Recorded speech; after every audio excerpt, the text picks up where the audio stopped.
آج کے وظیفے کے شاندار اور بلند ترین ہونے کا اندازہ آپ اس سے لگائیں کہ میں اور آپ جب آپس میں بات کر رہے ہوتے ہیں نا تو ایک دوسرے پر اعتماد، قسم کھانے کی ضرورت ہی نہیں۔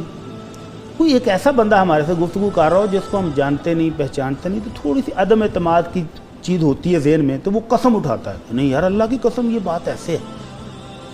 اور اگر سننے والا پھر بھی یقین نہ کرے تو پھر وہ زور دے کے ذرا اللہ پاک کی قسم ایسے ہے، تو وہ قسم جو ہے وہ زور دینے کے لیے، یقین دلانے کے لیے۔ آپ ذرا تصور کریں کہ جس بات کو ہم تک پہنچانے اور ہمیں منوانے کے لیے دونوں جہانوں کے سردار امام الانبیاء رحمت عالم صلی اللہ علیہ وسلم قسم اٹھا دیں، اس میں کوئی بھام کوئی شک رہ سکتا ہے؟ بلکہ یہ سوچنا بھی پھر گناہ ہے، یہ سوچنا بھی ایمان کے منافی ہوگا۔ تو نبی رحمت صلی اللہ علیہ وسلم فرماتے ہیں والذی نفسی بیدی، یہ آپ نے اللہ کی قسم اٹھائی کہ اس اللہ کی قسم جس کے ہاتھ میں میری جان ہے۔ یہ آپ نے کب اٹھائی؟ جب آپ نے ایک صحابی کو سنا کہ وہ دعا کر رہا ہے اور اس نے دعا کرنے سے پہلے کچھ کلمات پڑھے ہیں، کچھ ایسے کلمات کہ جو ڈائریکٹ اللہ تعالیٰ سے تعلق کو مضبوط ترین بنا دیتے ہیں، ایسے کلمات، ایسے الفاظ کہ جن کو ادا کرنے کے بعد بندہ زبان سے جو کہتا ہے اس کی وہ بات سنی جاتی ہے، ماشاءاللہ عرش والا قبولیت بخشتا ہے، اس کو شرف دیتا ہے، اللہ عطا فرماتا ہے۔ تو آپ نے فرمایا والذی نفسی بیدی لقد سأل اللہ باسمہ الاعظم الذی اذا دعی بہ اجاب واذا سئل بہ اعطی۔ اس صحابی نے ان کلمات کے ساتھ اپنے رب سے التجا کی ہے کہ ان کلمات کے ساتھ کی ہوئی دعا جب دعا کی جاتی ہے تو وہ مالک سنتا ہے، قبول کرتا ہے، اور جو مانگا جائے وہ عطا بھی کرتا ہے، ماشاءاللہ۔ تو اس کو اسم اعظم کہتے ہیں۔ بہت سارے لوگوں نے اسم اعظم کے نام سے بزنس بھی کی ہے۔ اسم اعظم میرے پاس ہے، لوگ کہتے ہیں ہمیں اسم اعظم کہیں سے پتہ چل جائے، ہمیں بتائیں۔ وہ کہتا ہے اسم اعظم میرے پاس ہے لیکن میں ہر بندے کو تو نہیں دوں گا، جو سخت ضرورت مند ہے وہ آئے میرے ساتھ فیس طے کر دے پھر لے لے۔ بڑی صاحب ہم تو فری میں بتاتے ہیں، ہم تو کھلے عام بتاتے ہیں۔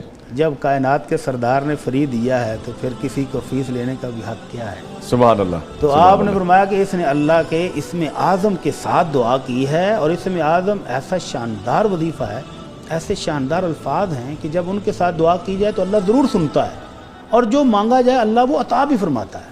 تو وہ ہے آج کا وظیفہ، وہ ہے آج کی دعا، وہ ہے ذکر کہ جب بھی دعا کرنے بیٹھیں پہلے درود شریف پڑھیں، اپنے گناہوں کی معافی مانگیں، اور پھر اسم اعظم پڑھیں، اور پھر اللہ سے التجائیں کریں تو وہ قبول ہو جاتی۔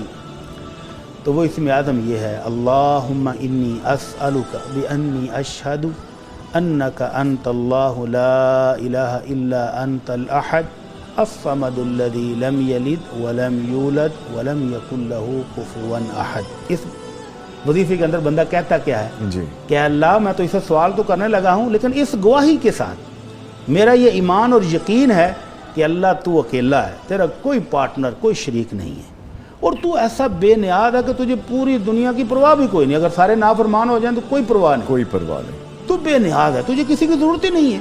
ضرورت مند تو ہم ہیں، فقیر محتاج ہم ہیں، تیرے فقیر، تیری رحمتوں کے فقیر۔ تو اللہ تیری یہ شان ہے کہ تو اکیلا ہے، تو بے نیاز ہے، تیری اولاد کوئی نہیں، تیرے والدین، ان چیزوں کی حاجتوں کی تجھے ضرورت ہی نہیں ہے، یہ تو انسانوں کی ضرورت ہے، مخلوق کی ضرورت ہے۔ تو اللہ تیری اس شان کے ساتھ، تیرے اس مقام کے ساتھ میں تو اسے التجا کر رہا ہوں کہ اللہ تو مجھے یہ عطا کر دے۔ تو پھر اللہ اس کی یہ دعائیں قبول فرماتے ہیں، اس کی التجائیں سنتے ہیں، اس کی آرزویں پوری کرتے ہیں۔ تو ہم تو ہیں ہی ہر وقت ہی شکوہ کہ میری دعائیں قبول نہیں ہوتی، میں اتنی دیر سے مانگ رہا ہوں، اتنا عرصہ ہو گیا ہے۔